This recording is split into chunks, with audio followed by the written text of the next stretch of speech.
The groom's brother stood at the edge of the reception hall, champagne untouched, watching the bride's 6-year-old son weave between tables. He told himself it was nothing, just a feeling. Then the boy stopped in front of him, tilted his head, and said something so specific, so impossible, that the glass slipped from his hand and shattered on the marble floor. How did this child know that? Before we begin, tell us in the comments which city you're watching from. And if you're new to the channel, subscribe and turn on notifications so you don't miss our next story. Ethan almost didn't come. He'd written 3 different versions of a text to Marcus over the past month. Something came up. Work is insane right now. Congratulations, I'll call you after. He deleted all 3 and booked the flight anyway, not because he wanted to, but because not showing up to his own brother's wedding felt like a line he couldn't cross. Not yet. They hadn't been close in years. That was the polite way to put it.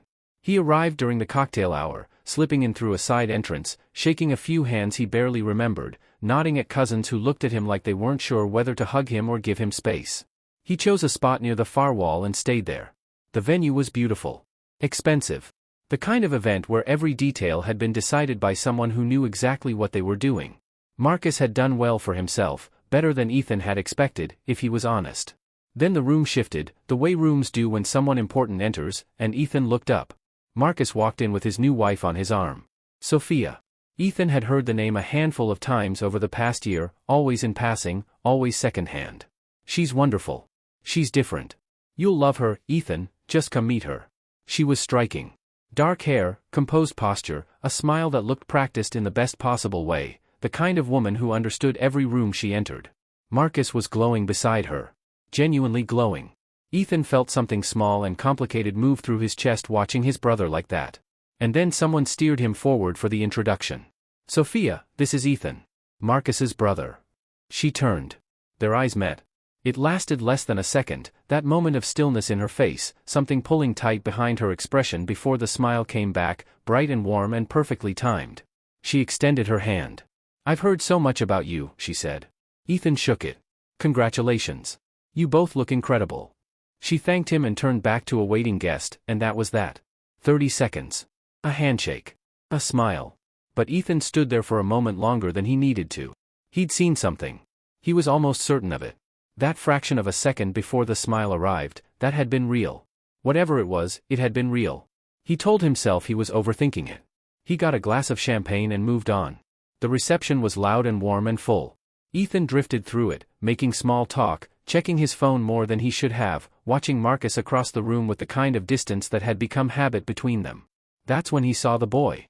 He was small, 6, maybe 7, wearing a tiny suit that was slightly too big for him, the jacket sleeves falling just past his wrists. He was navigating the crowd on his own with a kind of focused independence that was unusual for a child his age, weaving around adults without bumping into anyone, not looking for anyone in particular. Ethan noticed him the way you notice something at the edge of your vision. He was mid-sentence with one of Marcus's colleagues, and he just stopped. He didn't know why. The colleague kept talking. Ethan nodded. But his eyes stayed on the boy. There was something. He couldn't name it.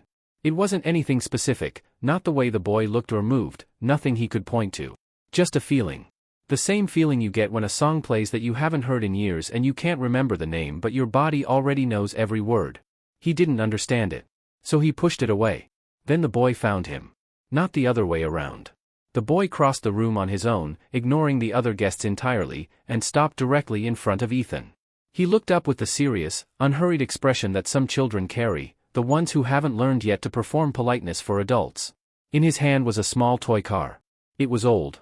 Worn at the edges, the paint faded in the specific way that only comes from years of being carried in a pocket, taken out, turned over, put back. A dark blue sedan. A model Ethan hadn't seen in a very long time. His father used to carry one exactly like it. Every day, for as long as Ethan could remember.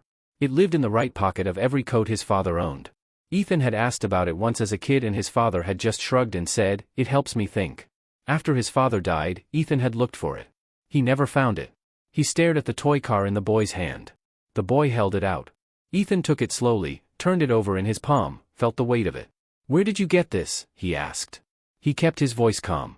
The boy looked at him for a moment, the way children look at adults who have asked a question they consider obvious. "It was already mine," he said. Then he took the car back, tucked it into his own small pocket, and walked away through the crowd. Ethan didn't move.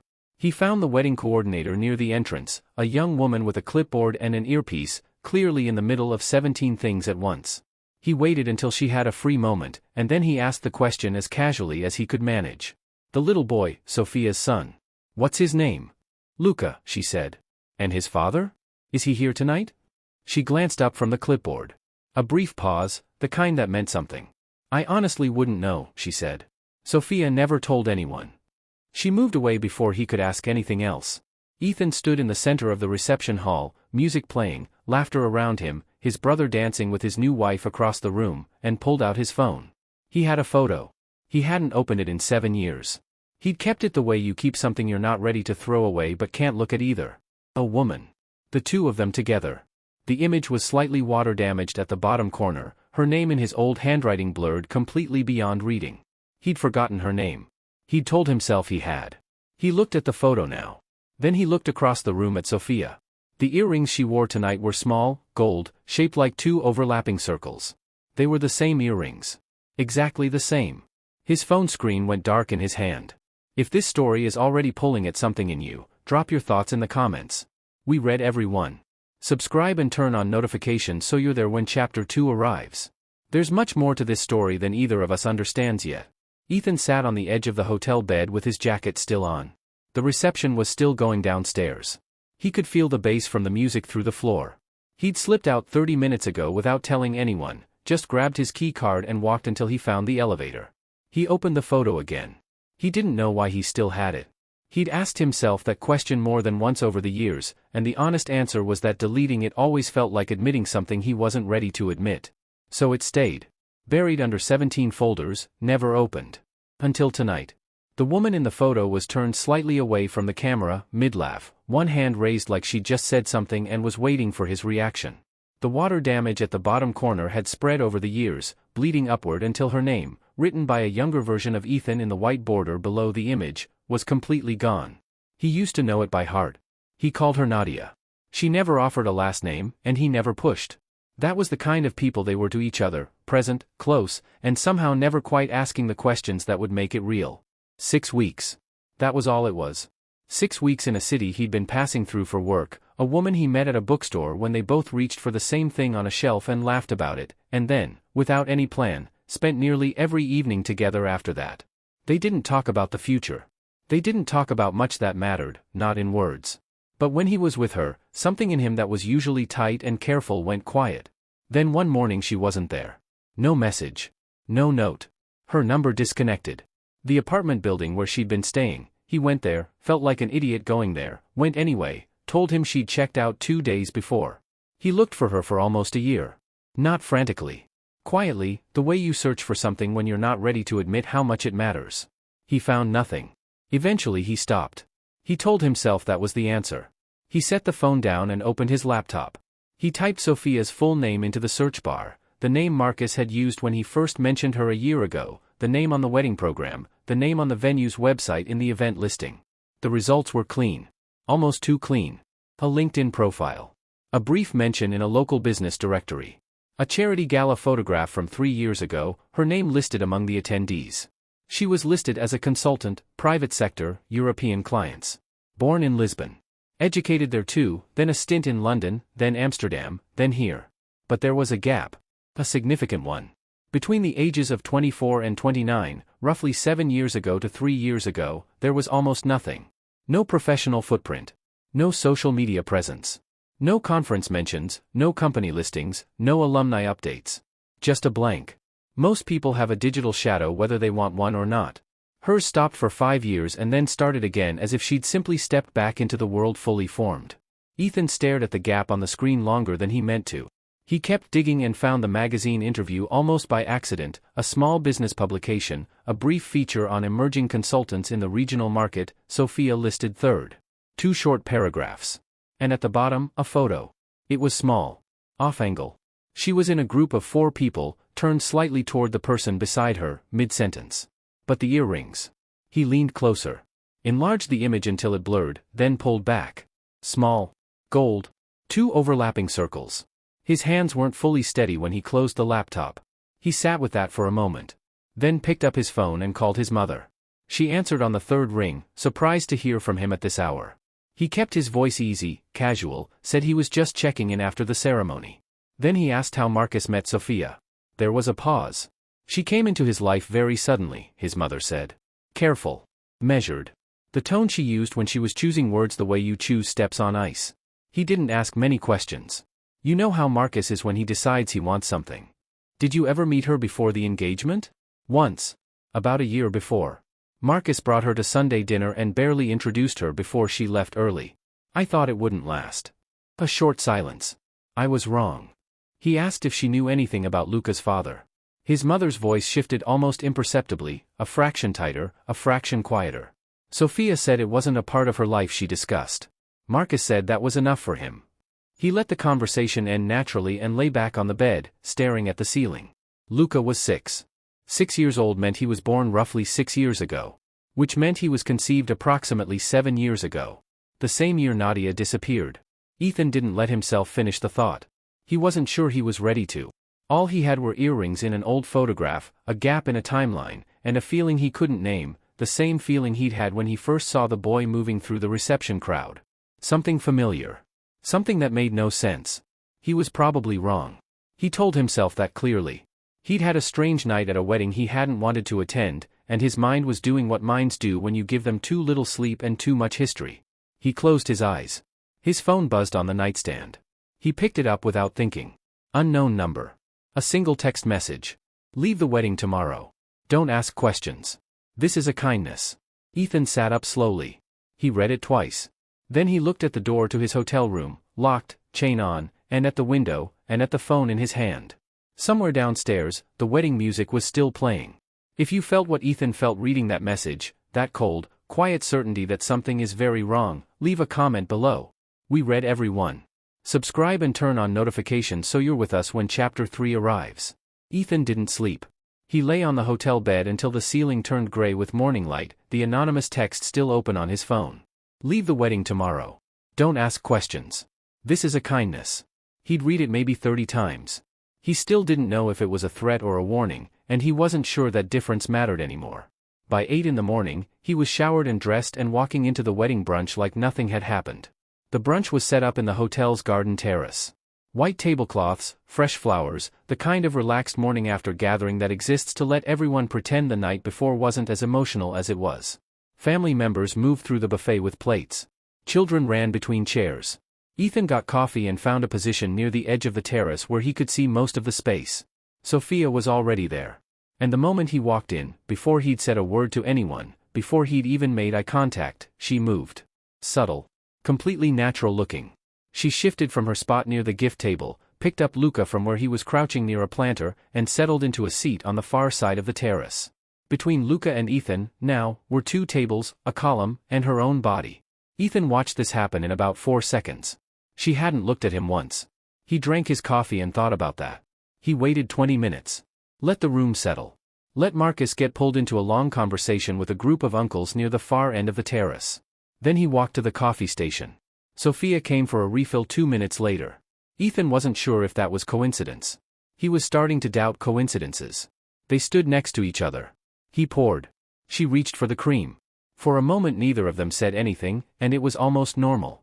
Then Ethan said, quietly, like he was making an observation about the weather. Nadia. Just the name. Nothing else. Sophia's cup stopped. Not dramatically. Not a gasp, not a flinch. Just stopped. Halfway between the saucer and her lips. 1 full second where her body didn't move at all. Then she turned to look at him, and her expression was perfectly composed. I'm sorry? It's something I heard someone call you last night, Ethan said. I might have misheard. You definitely misheard. Her voice was even. Her eyes were steady. I've never gone by another name. She held his gaze. Didn't blink first. Didn't smile too quickly this time, didn't oversell it, just looked at him with the calm patience of a woman who had been asked difficult questions before and found them manageable. She was very, very good at this. Ethan nodded. Sorry. My mistake. She turned back to her coffee. The moment passed. But the cup had stopped. He was still standing at the coffee station, trying to decide what that pause had meant, when Luca came running in from somewhere behind him, fast, the way 6-year-olds move when they've been waiting for permission to run, and grabbed Sophia's free hand. Mama, Grandma wants to see me. In a minute, baby. She said now. Sophia laughed, a real one, small, the laugh of a mother who has heard this exact negotiation 100 times, and set down her cup. She reached up to brush something off Luca's collar, and the movement made the locket around her neck swing forward on its chain. The clasp caught the morning light. The locket opened. It lasted less than 2 seconds. Sophia didn't notice, she was looking at Luca, fixing his collar, and Luca was looking at his grandmother across the terrace. No one was watching the locket except Ethan. He only saw a fraction of the photo inside. The edge of a face. A man, older, in what looked like a formal photograph. A jaw, a collar, the beginning of a shoulder. Then Sophia's hand came up automatically, the way your hand goes to your neck when you feel something move, and the locket closed. She tucked it beneath her neckline without looking down, without breaking her conversation with Luca. Done. Over. 2 seconds. Ethan set his cup down carefully and found an empty chair. He needed a moment. The moment didn't last long. You're Ethan. He looked up.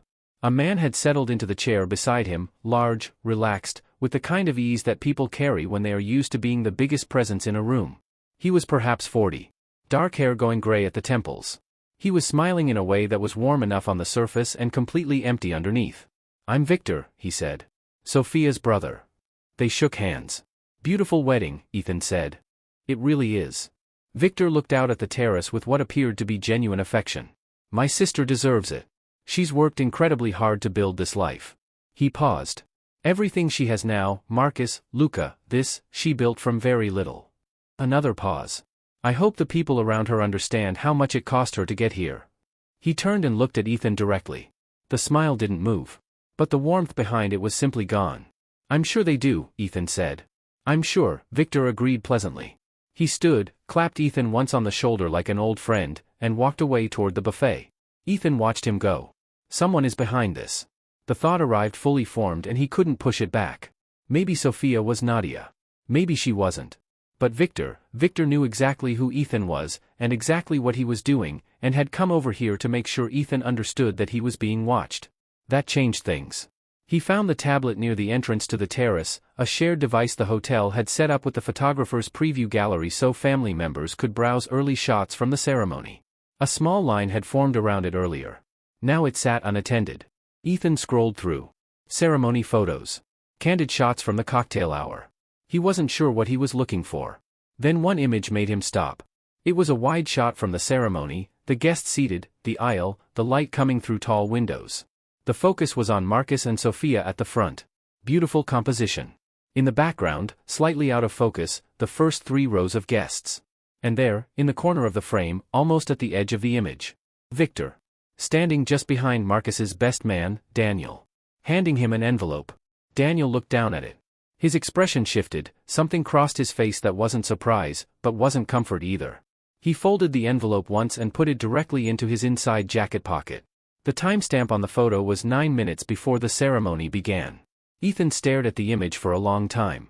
Then he looked up and found Victor across the terrace, laughing easily with a group of Marcus's relatives, completely at home. And Daniel standing near the bar, not laughing at anything, his hand resting flat against his jacket, right where the pocket was. Tell us in the comments, do you think Victor is protecting Sophia, or using her? We want to know your theory. Subscribe and turn on notifications so you're with us when Chapter 4 drops. Ethan found Daniel near the hotel lobby, pretending to check his phone. He'd been watching him for 10 minutes, the way Daniel kept touching his jacket pocket, the way he drifted away from every group he joined, not quite settling anywhere. A man waiting for something or avoiding something. Ethan couldn't tell which yet. He walked over and kept his voice easy. Hey. Great ceremony yesterday. You and Marcus go back a long time, right? Daniel relaxed slightly. 15 years. Since university. Good man to have in your corner. Ethan paused. I saw you talking with Victor during the ceremony. Sophia's brother. Before the vows. The relaxation left. It didn't leave all at once, it went the same way Sophia's composure had shifted at the coffee station, layer by layer, controlled. Daniel met his eyes. I don't think I know who you mean. Tall guy.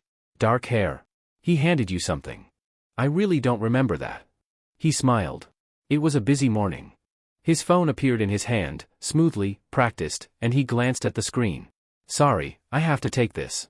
He was already stepping away. Good to meet you, Ethan. He was gone before Ethan could say another word. And Ethan watched him cross the lobby, turn the corner toward the stairwell, and make a call. To who, he had no idea. But it wasn't the call he'd pretended to receive. His phone had been dark when he pulled it out. Marcus found him 20 minutes later on the terrace. Ethan knew the look on his brother's face. He'd seen it their whole lives, that particular set of the jaw, the expression Marcus wore when he was about to say something he'd been preparing. "You've been off since you got here," Marcus said. "No warm-up."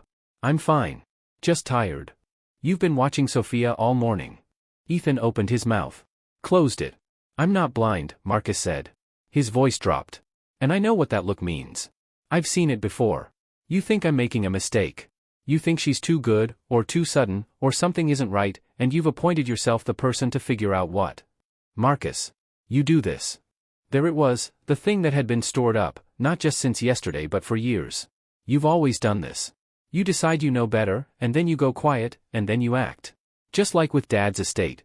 You made decisions you weren't supposed to make and then acted confused when I was angry about it." The estate. 7 years ago. The last real fight they'd had. That was different. How? Ethan didn't have an answer. Not one Marcus would accept right now. The silence stretched between them. Somewhere behind them, family members were laughing at something. The morning was still going on around them, ordinary and warm, completely indifferent to this conversation. "I'm not trying to ruin anything," Ethan said quietly. "I just want to make sure you're protected." Marcus looked at him for a moment. Then something in him seemed to make a decision. He stepped forward and hugged his brother. Brief. Real. And Ethan hugged him back, and felt it immediately. On Marcus's wrist, against Ethan's forearm. The weight of it. The specific cool of old metal. Their father's watch. The one that was supposed to go to Ethan. Listed in the will, clearly. He'd never asked what happened to it after the estate was settled, because asking felt like losing twice. He'd assumed it was gone, sold, misplaced in the chaos of grief. Marcus was wearing it. Ethan didn't say a word. He stepped back. Looked at his brother's face, not his wrist. "I hear you," he said. "I'll back off." He didn't back off. He stepped outside the hotel, walked until he found a quiet corner of the car park, and called in a favor from a man named Gregor, a private investigator he'd used twice for due diligence on business deals. Careful, fast, expensive. Worth every cent. He gave Gregor Sophia's full name and Victor's. Asked for anything connected to their family background, legal history, business filings, civil records. Gregor called back in under 2 hours. "There's a match on the family name," he said. No preamble. Connected to a fraud investigation, significant one. Corporate fraud, asset misappropriation. The case was sealed 4 years ago, which means someone with resources pushed it closed. A pause. "I can't go further without risk. To me or to you. I'd recommend dropping this." "Was there a verdict?" "Sealed means I can't see a verdict. I can't see defendants. I can't see anything after the filing date." Another pause, shorter. "But Ethan, sealed cases at that level don't get sealed because they're small. They get sealed because someone doesn't want them found." Ethan thanked him and hung up. He stood in the car park for a moment. A sealed fraud case. Sophia and Victor's family name. Someone with resources. His mind wanted to arrange these pieces into a picture, but the picture kept shifting shape. He didn't hear Luca coming. The boy appeared around the corner of the building the way children do, silently, suddenly, and stopped when he saw Ethan. He considered him for a moment with that serious, unhurried expression. Then he walked over and sat down on the low stone wall beside him, uninvited, completely at ease. They sat there together for a moment. Ethan didn't say anything. Neither did Luca. Then the boy looked up. "Are you going to go away now too?" Ethan looked at him. "What do you mean?" Luca thought about it. "People come and then they go away. Mama says that's just how it is." He picked at the edge of the wall with one finger. "She says people always leave." Ethan didn't know what to do with that. It landed somewhere soft and stayed there. "I'm not going anywhere yet," he said. Luca nodded, as if this was a reasonable but temporary answer. Then he slid off the wall and walked back inside. Ethan stayed where he was. People always leave. What had Sophia been preparing that boy for? What kind of life had she been living that made that lesson necessary for a 6-year-old? That evening, Marcus found him again. But this time there was no frustration in his face. Something had replaced it that Ethan couldn't quite read. "I need to tell you something," Marcus said. Ethan waited. "Whatever you think you know about Sophia." Marcus stopped. Started again. "Whatever you've been piecing together since yesterday, I already know it. I knew before I asked her to marry me." He held Ethan's gaze. "And I chose her anyway." Ethan stared at his brother. He wanted to ask, "What do you know? How much? And why wouldn't you tell me?" But Marcus's expression had closed off, not with anger, with something more like resolution. He'd said what he came to say. He walked away before Ethan could find the words. At midnight, the hotel's business center was empty. Ethan had spent 2 hours getting into the sealed case file through secondary channels, a chain of archived legal databases, a document repository that had never been properly secured, a filing number Gregor had given him as a parting gift without technically giving it to him. The file loaded slowly. Most of it was redacted. Pages of black bars where names and figures had been removed. But not everything had been caught. On page 47, in the section marked Protected Witnesses, one name had survived the redaction process. A formatting error. A single line where the text had been covered in the digital version but never in the original scan, the black bar sitting a fraction too high. Ethan leaned close to the screen. He read the name once. Then again. Then he sat back in his chair and stayed very still, the screen glowing in front of him in the dark room. The name was his father's. If you're feeling what Ethan is feeling right now, that cold moment when the floor disappears, we need to hear from you in the comments. Subscribe and turn on notifications. Chapter 5 is where everything you think you understand starts to fall apart. Ethan texted Sophia at 7 in the morning. "I need 10 minutes. Somewhere private. Not a request." She replied in under a minute. "A room number. 3rd floor." He stood outside that door for a moment before knocking, organizing what he was going to say, making sure it was calm, making sure it didn't sound like what it was, a man who had barely slept in 2 days, standing in a hotel corridor with his father's name burning in his chest. She opened the door before he finished knocking. Luca was with Marcus downstairs. She'd clearly been expecting this. The room was tidy. She'd made the bed, opened the curtains. She stood near the window with her arms crossed, not defensively, more like she was holding herself together from the outside. Ethan didn't sit down. He laid it out. Quietly, without accusation, the way you present something you've spent a long time building and aren't sure you want to be right about. He told her he knew her as Nadia. That she'd disappeared 7 years ago without a word. That Luca was 6, which put his conception in that same window. That he thought she'd left because she found out she was pregnant, and that something about his family, his name, his world, had frightened her enough to run. He told her he wasn't angry. He said that last part carefully because he meant it and needed her to know he meant it. When he finished, the room was quiet. Sophia stood at the window and didn't speak for what felt like a long time. Then something in her face changed. Not a collapse, nothing dramatic. Just a small, precise surrender. Like a wall that had been holding for a very long time finally admitting it was tired. "Yes," she said.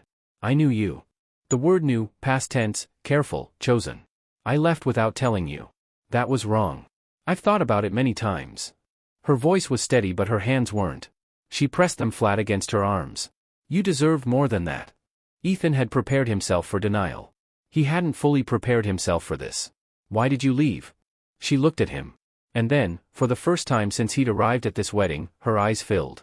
Not flooding over, just the surface, the way tears come when you are trying very hard not to let them. "I was pregnant," she said. "When I left, I was pregnant." The room became very still. Ethan felt something drop through him, cold and fast and total, the way a phone falls from a height, that half second before it hits. "But the child wasn't yours." She said it quietly, directly, without softening it. "I was seeing someone else at the same time. A man I'd known before you. Someone from my past." A pause. "He was not a good person. When I found out I was pregnant, I knew I had to disappear. From him. From everything. Including you." She let that sit. "You were innocent. You were kind to me. But I couldn't separate the threads. I had to cut everything." Ethan stood very still. Who was he? Someone who became dangerous. Her voice didn't waver. Someone who made it clear that Luca and I were never going to be safe near him. That's all I'll say. "And Marcus?" Her expression softened in a way that looked completely real. "Marcus is safe. Marcus asked me nothing and accepted everything." That sounds like a small thing. It isn't. He felt it then, the thing he hadn't expected. Relief. Not clean relief. Relief with a jagged edge, because attached to it was something else, grief. Not for Luca, not exactly.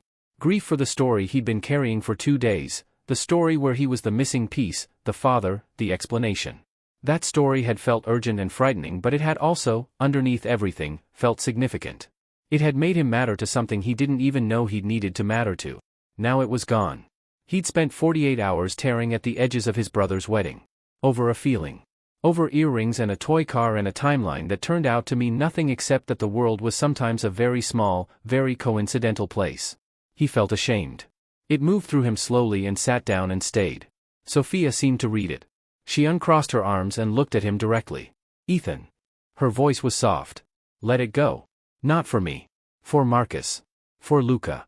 She paused. That boy needs a father. Marcus loves him. Please don't take that away. He nodded. He believed her. The final evening celebration was smaller, just close family, a terrace, string lights, the loose and easy warmth of people who have gotten through a big event together and survived it. Someone had set up a speaker. Someone else had opened a second bottle before dinner was over. Ethan sat with a glass of wine and watched his brother. Marcus had Luca on his shoulders. The boy had his hands pressed flat on top of Marcus's head, giggling at the height, and Marcus was walking in slow circles, being careful not to drop him. Someone took a photo. Luca said something Ethan couldn't hear and Marcus laughed, full, real, the laugh Ethan remembered from when they were boys, and everything between them was still simple. Something loosened in Ethan's chest. Maybe this was what it was.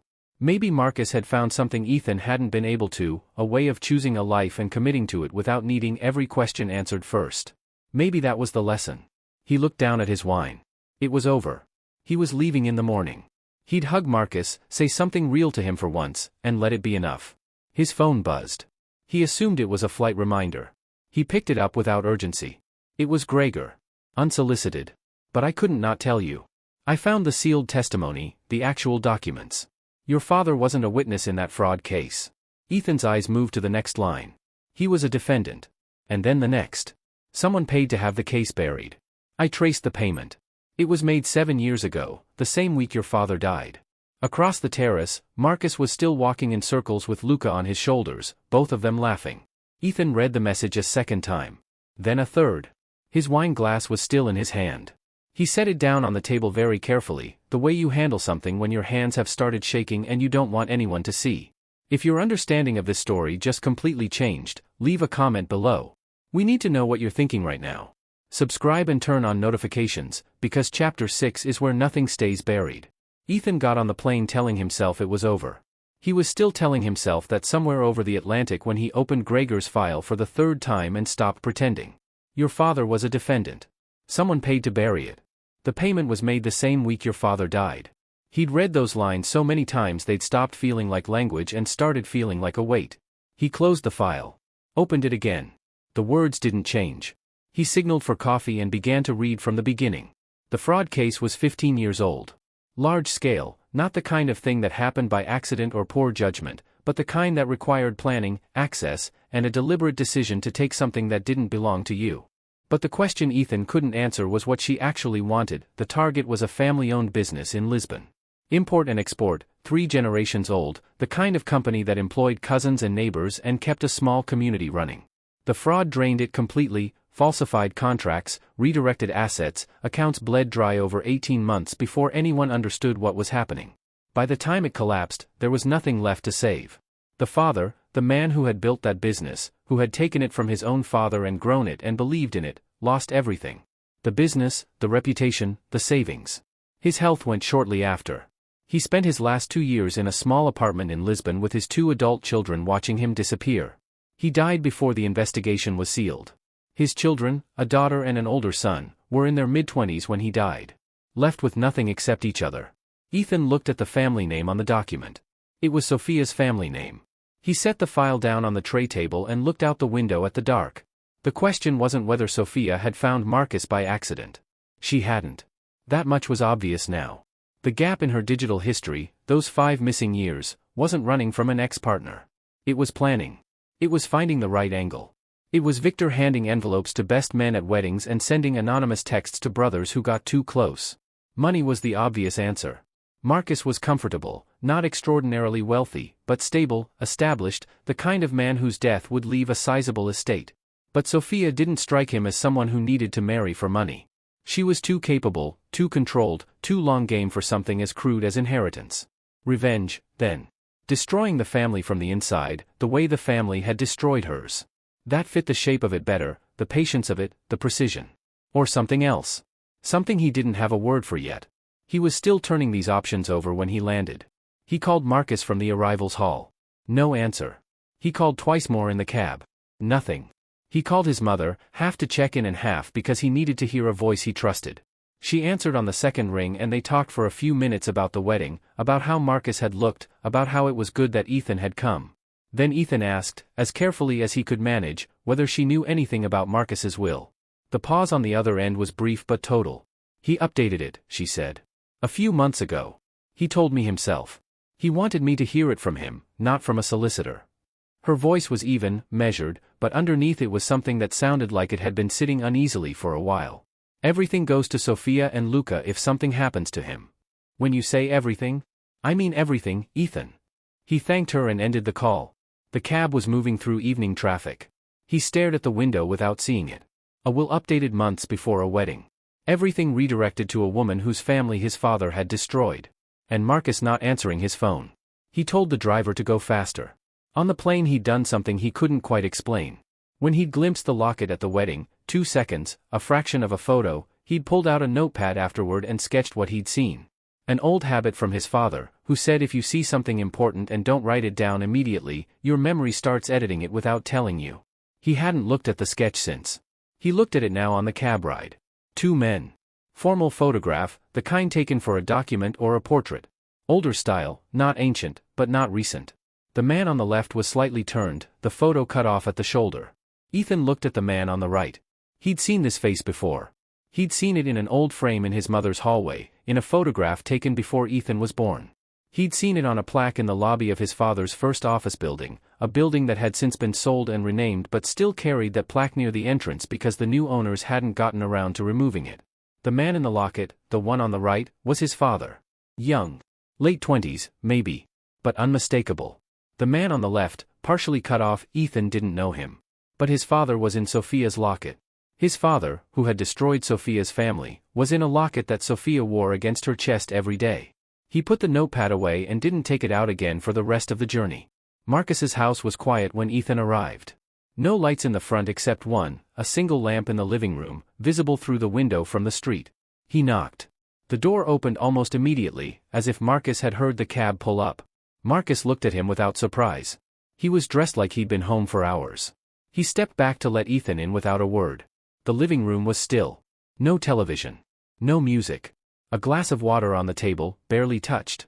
Marcus walked to the window and stood with his back to the room. Ethan opened his mouth. He'd had a version of this conversation prepared on the plane, careful and measured, leading with questions instead of accusations. Before he could start, Marcus spoke. I've known who she is from the beginning. His voice was quiet. Completely steady. Ethan stood in the middle of the room and said nothing. Marcus turned around. And the look on his face stopped every sentence Ethan had prepared. It wasn't the face of a man who had been deceived. It wasn't shock or shame or the particular kind of defeated sadness that comes when someone you love turns out to be other than you believed. It was the face of a man who had been waiting. Patient. Tired. Certain. A man who had known exactly where this was going, and had simply been waiting for his brother to find his way to the same room. Everything you thought you understood about Marcus just changed. Drop your theory in the comments, we want to know what you think he knows. Subscribe and turn on notifications, because Chapter 7 is where the brothers finally stop hiding things from each other. Neither of them spoke for a long moment. Marcus stood by the window. Ethan stood in the middle of the room. The lamp between them was the only light, and outside the street was quiet, and the whole house felt like it was holding its breath. Then Ethan said, "How long?" 3 years, Marcus said. I found out 3 years ago.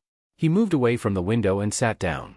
Not on the sofa, on the arm of a chair, the way you sit when you're not sure yet how long this is going to take. Ethan sat across from him. Tell me, Ethan said. So Marcus did.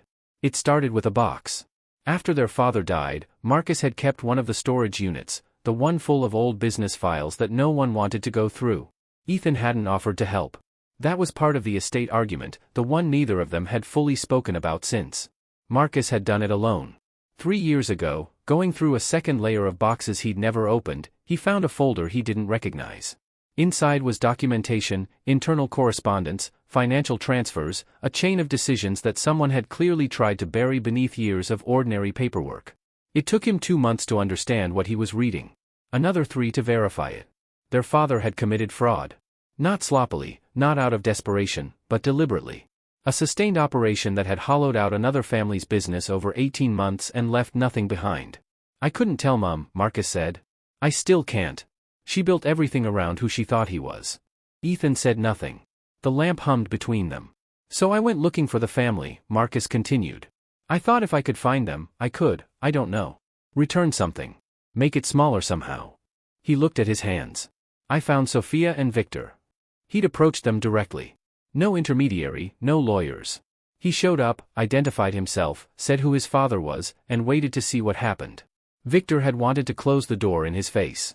Sophia had let him in. Marcus spent 3 meetings trying to give them money. Restitution, he called it. A transfer. Enough to rebuild, or at least begin. He'd worked out the figures, adjusted for time, for interest, for what compounded loss looks like when a family loses everything in their 20s and has to build from nothing. Sophia said no every time. What did she want? Ethan asked. Marcus was quiet for a moment. She wanted to know the truth. All of it. Not the parts that could be settled with a number. He looked up. She wanted to know if our father acted alone. The room shifted. Ethan felt it, the way a question can change the shape of everything around it. Did he? Ethan asked. I didn't know yet, Marcus said. That's what I told her. And she said, find out. When you know, come back. Marcus stood and went to the kitchen. He came back with 2 glasses of water and handed one to Ethan. They sat together for a moment in a silence that was different from the ones before it. Less charged. More tired. I need you to understand something about Dad, Marcus said. Not what we were told. The actual man. And for the first time in Ethan's adult life, his brother talked about their father without defending him. A second life. A woman in Lisbon, a close friend of Sophia and Victor's mother, whom their father had supported financially for years, quietly, through accounts that never appeared in the family statements. A child born from that relationship. A child their father funded and then abandoned completely when the fraud collapsed and he needed to protect what remained. Not a stranger's child. A child that Ethan had met. Ethan set down his glass. What are you saying? I'm saying the child from that relationship grew up. And you've been in the same room as them already. Marcus held his gaze. More than once. Before Ethan could press further, small footsteps moved through the hallway. Luca appeared in the doorway in pajamas, one sock half off, holding a worn stuffed animal by the ear. Dad. He looked at Marcus. Can you come? 1 minute, buddy. You said that before. Marcus stood. He touched Ethan's shoulder once as he passed, brief, the way you touch someone when you want them to stay, and followed Luca down the hall. Ethan sat alone in the quiet living room. He could hear, faintly, Marcus's low voice reading something. Then Luca's voice asking a question Ethan couldn't make out. Then silence. Then, clearly, down the hallway. Uncle Ethan? Ethan went still. A pause. Are you staying this time? The words landed somewhere they weren't supposed to. Uncle Ethan. The first time Luca had used that word. Said it the way children say things, without weight, without intention, which was exactly why it had so much of both. Ethan looked at the ceiling. Breathed. Marcus came back a few minutes later and sat down. He looked like a man who had been carrying something heavy for a long time and was almost ready to put it down. What did Sophia actually want? Ethan asked again. Not the money. Not the truth about Dad. What did she want when she came here, when she met you, when she stayed? Marcus looked at his hands for a moment. She didn't come to destroy us, Ethan. He said it quietly, carefully. She came to find out if we knew. If we'd been hiding something. Or hiding someone. He looked up. She needed to know if the person she was looking for was really dead. Who was she looking for? Marcus didn't answer immediately. He stood and went to the old writing desk by the far wall, the one that had been in their family since before Ethan could remember, the one their father used and Marcus had kept. He opened the top drawer and took out a photograph. He set it on the table between them. Ethan looked at it. 2 men, formal photograph.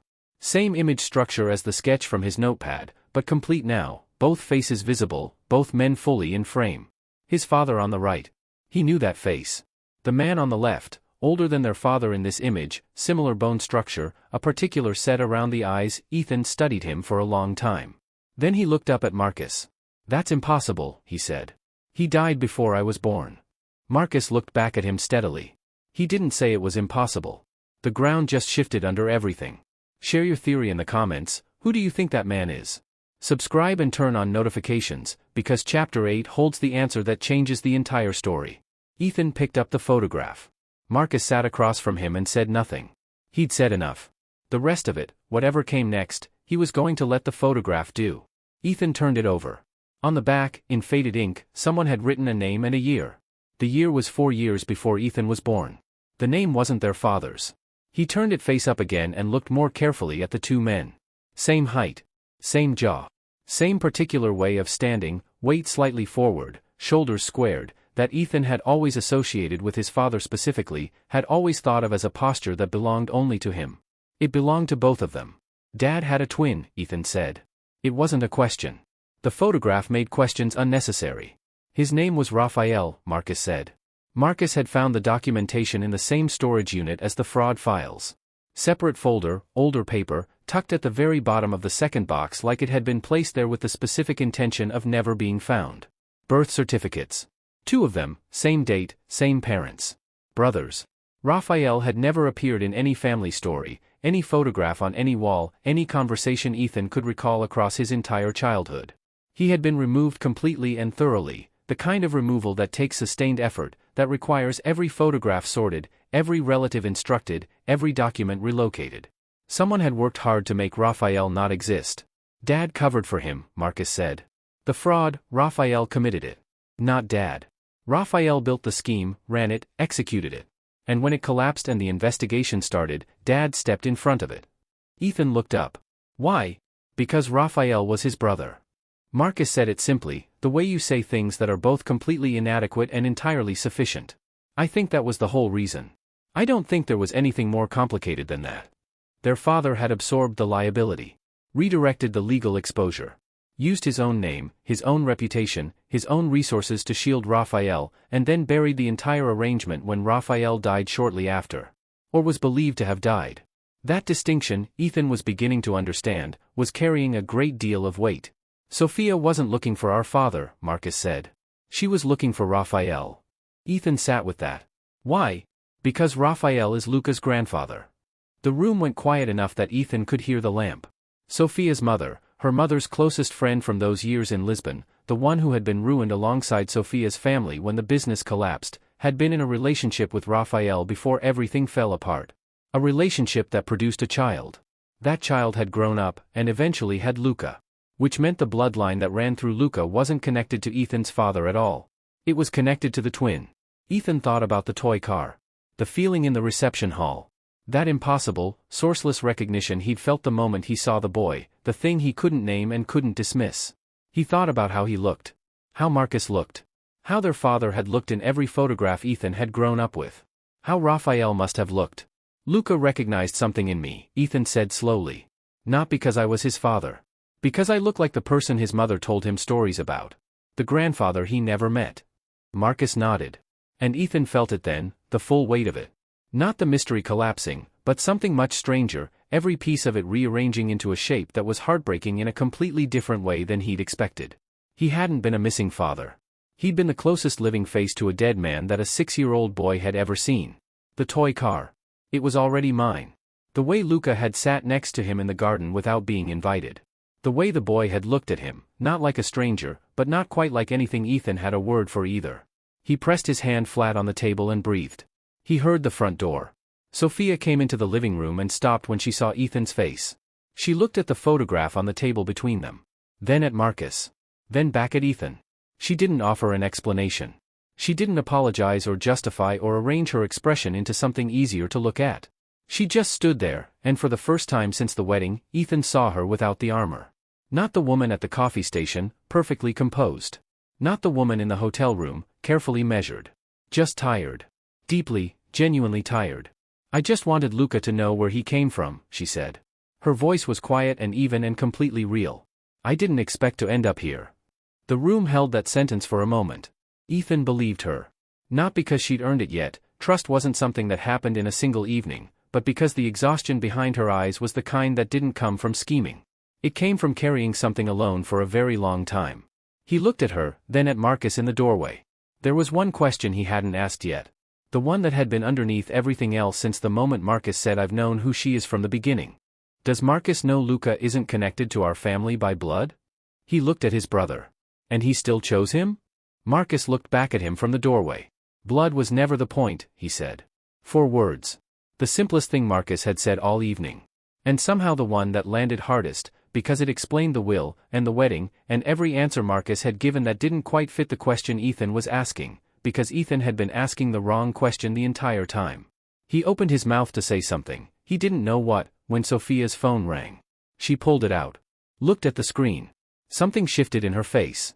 She answered. Victor's voice came through loud enough that Ethan caught the edges of it from across the room. He couldn't make out every word. But he could make out the tone, and Victor, who had been the calmest and most controlled presence at that entire wedding, sounded afraid. Sophia's hand went to the back of the nearest chair. She said, Then, don't touch anything.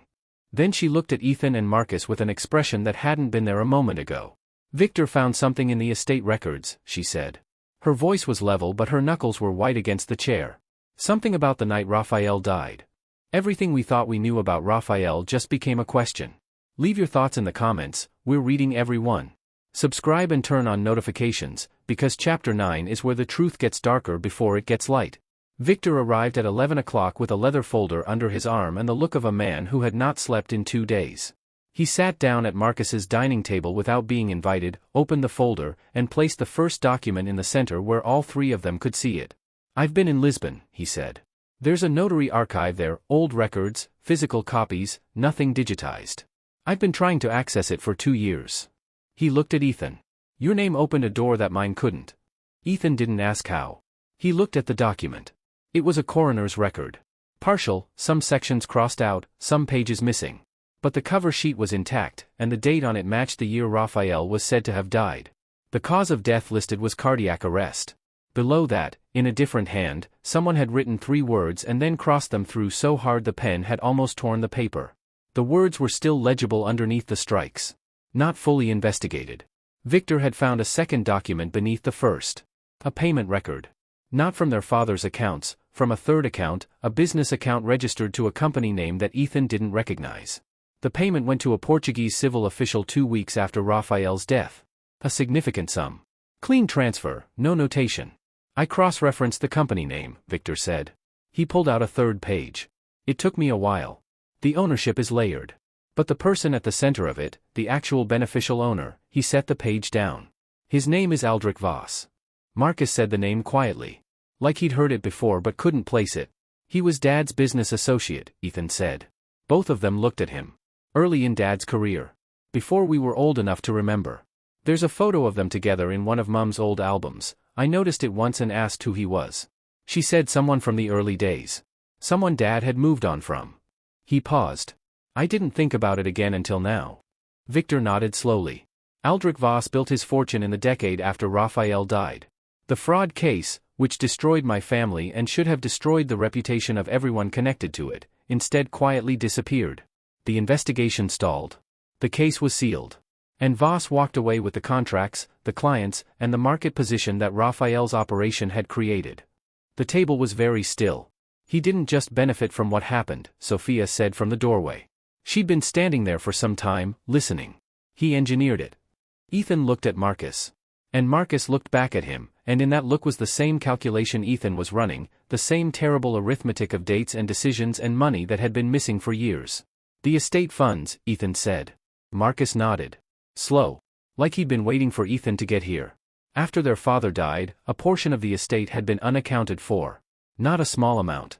Enough that a solicitor had flagged it, enough that it had been one of the friction points in the argument between the brothers during the settlement. Ethan had assumed mismanagement, Marcus had said to leave it alone, and the fight had grown from there and never fully healed. He wasn't stealing from the family, Marcus said quietly. He was paying someone. Their father had known what Voss had done. He'd known Raphael's death wasn't natural. He'd known the fraud case had been manipulated. And he'd known that Voss knew what he knew, and that Voss was capable of doing again what he'd already done once. So he paid. Year after year. Quietly. Protecting his family and Sophia's mother from a man who held all the cards. Not a criminal. A man in a trap, paying to keep the walls from closing. Ethan sat with that for a long moment. The image of his father he'd carried his whole life, solid, certain, a man who made decisions and didn't look back, shifted slightly. Became something more complicated. Something that hurt more, not less, because it was human. Let me see the watch, Ethan said. Marcus looked at him. Then he unclasped it from his wrist and placed it on the table. Ethan turned it over. Their father's initials on the back, he'd seen those 100 times. He turned it further, tilting it toward the light, looking at the inner edge of the case where the back plate met the band. There it was. Engraved. Small. The kind of thing you'd miss unless you were looking for it, unless you already understood what you were looking for. A date. And 2 initials. A.V. Aldrich Voss. Ethan looked up at his brother. He left this to you deliberately. I know, Marcus said. I found the engraving 8 months ago. I didn't know what it meant yet.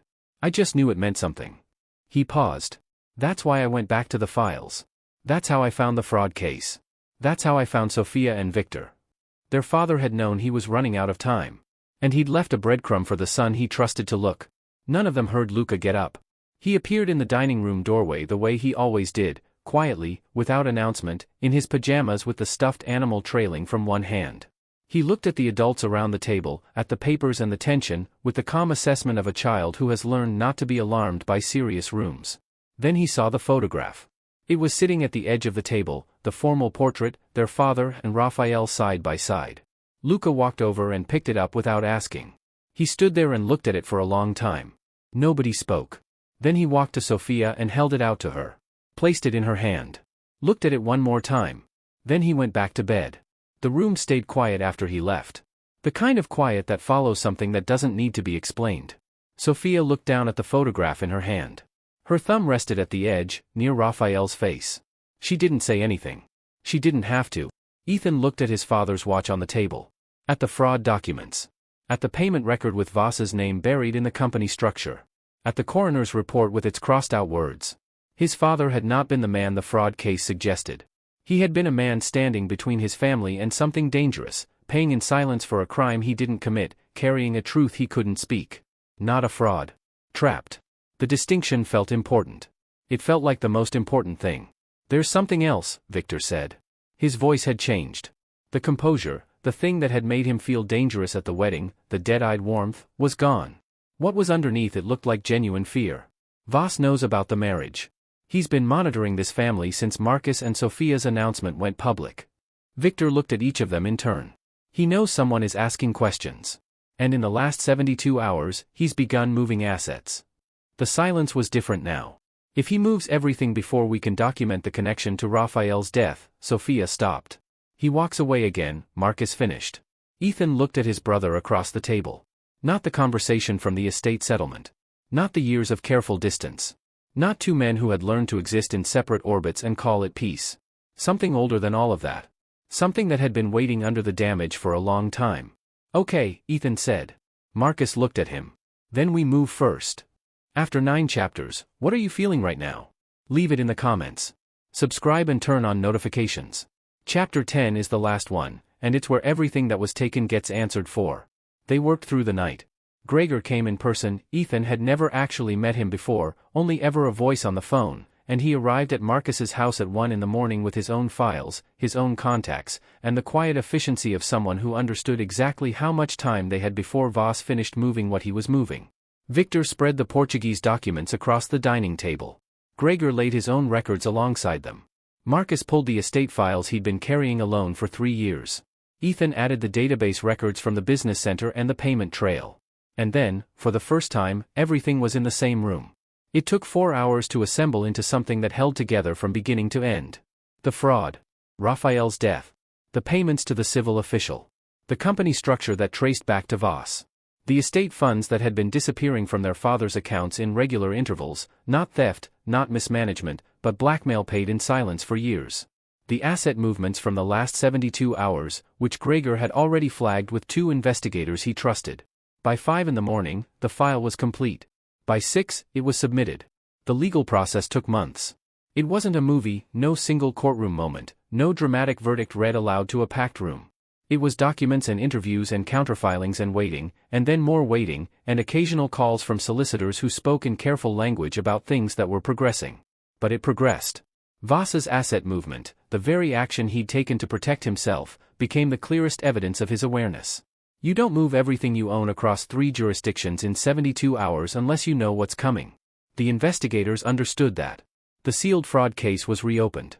Raphael's death was reclassified as requiring further review. The company structure connecting Voss to the original payments was unsealed and entered into the record. He didn't go quietly. Men like Voss never do. There were counterclaims and delays and a period of about 6 weeks where nothing seemed to be moving at all, and Ethan spent those weeks in a state of suspended tension that he'd never quite experienced before. But the documents were real. And real documents, handled by the right people, have a patience that money can't outlast forever. Somewhere in those months, between the filings and the waiting, Ethan found himself sitting in Marcus's kitchen on a Tuesday evening with nothing particular to do. Marcus came in, poured 2 glasses, and sat down across from him.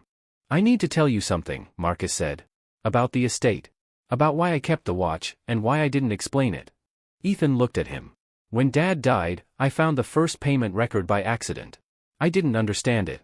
But I knew something wasn't right about how he died, the timing felt wrong to me, the way things were settled too quickly, the way certain people seemed relieved in ways that didn't fit grief." He turned the glass in his hands. "I couldn't explain that to you without evidence.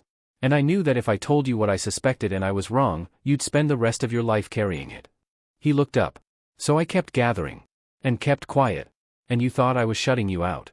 The estate argument. 7 years of distance. Built on a silence that had been its own kind of protection. "I thought you wanted the watch," Ethan said. "I needed the watch," Marcus said. "There's a difference.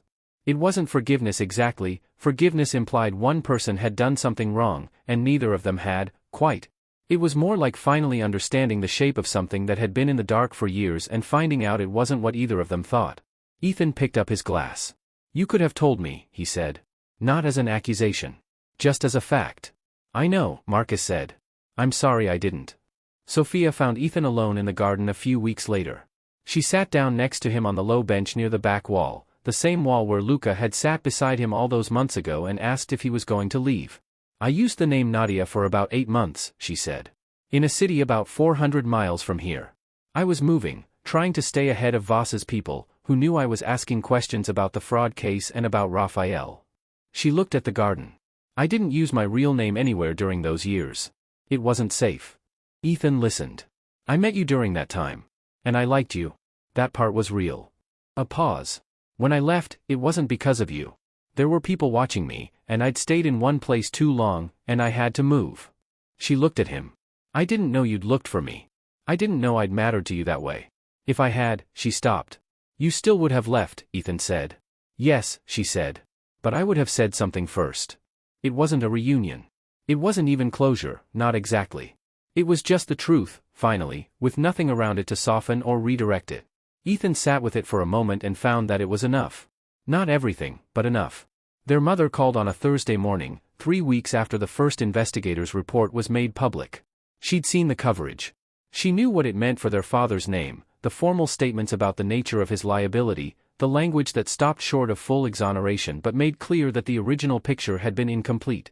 That someone else had been at the center of what happened. That their father had operated under duress for years. She spoke for a long time. About things she'd noticed but hadn't asked about. About how their father would come home from certain meetings looking like something had been taken from him. About a phone call she'd overheard once, years ago, where he'd said very quietly to someone, "I'll keep paying. Just leave them out of it." She'd told herself it was business. She'd chosen not to know. "He was protecting us," she said. "That's what I understood, even then. I just didn't know from what." Ethan listened to his mother's voice and thought about a man he'd built a version of in his memory, certain, decided, the kind of father who always seemed to know what he was doing. The real version was more frightened than that. More human. More trapped. He found he loved the real version more. Months later, autumn, the light going golden earlier each evening, Ethan was at Marcus's house for a Sunday afternoon that had no particular occasion attached to it. Luca came to find him in the sitting room, carrying the photograph. He'd found it somewhere. Children always find the things adults assume are put away, and he stood in front of Ethan and held it out. Sophia appeared in the doorway. She looked at the photograph, then at Ethan, and gave him a small nod. Ethan took the photograph and held it where Luca could see. "This man," Ethan said, pointing to Raphael, "was someone from a long time ago. Before I was born. He was part of your family story." Luca studied the photo with the total concentration that 6-year-olds give to things they've decided are important. Then he looked up at Ethan. "You look like him," he said. "I know," Ethan said. Luca looked at the photograph one more time. Then he seemed to decide he'd gotten what he came for, and he went back to whatever he'd been doing. Sophia stayed in the doorway for a moment. She didn't say anything. Neither did Ethan. They didn't need to. The dinner that evening was loud. Marcus's house, which had always felt slightly too quiet to Ethan whenever he visited, was full in a way it hadn't been before. Their mother at the head of the table. Victor, who had somewhere in the last several months moved from being a man with dead eyes at a wedding to being simply Sophia's brother, sitting across from Ethan and occasionally making dry observations that were funnier than expected. Luca eating approximately 3 bites of his actual meal before beginning a prolonged campaign for dessert. Ethan stood in the hallway for a moment before going in. He had the old photo in his hand, himself and Sophia, the one with the water-damaged corner, the one he'd carried for 7 years without being able to open or throw away. He looked at it for a moment. Then he walked to the old writing desk, Marcus's desk, their father's desk, the desk that had held a watch with an engraving that changed everything, and he opened the top drawer. The photograph of their father and Raphael was there. 2 men, same blood, the same face in slightly different arrangements. One who had made a choice that destroyed a family and then died before he could answer for it. One who had spent years paying for that choice in silence, trying to hold 2 families together from the inside of a trap he couldn't name out loud. Ethan placed his photograph beside it. Closed the drawer. The family at the table in the next room had not been inherited. It hadn't arrived assembled, ready-made, the way he'd once imagined families were supposed to come.